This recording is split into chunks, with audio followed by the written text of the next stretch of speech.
In this guide, I'll show you how to add funds to your Nintendo account on the Nintendo Switch 2. So the first thing you want to do is scroll down and open up the Nintendo eShop.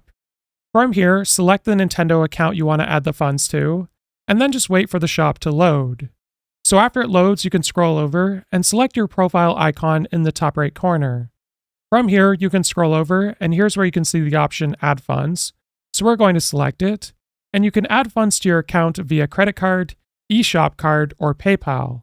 So I'm going to select credit card because I already have one attached to my account, and then you can select the amount of funds you want to add to it. So in this example, I'm just going to select this option here, and then it's going to show your credit card information. If you haven't added it before, you can add it now.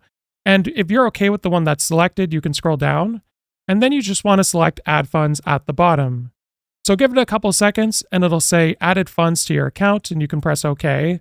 And now you can use these funds in the Nintendo eShop. If this guide was helpful, like and subscribe, and we'll see you in the next one.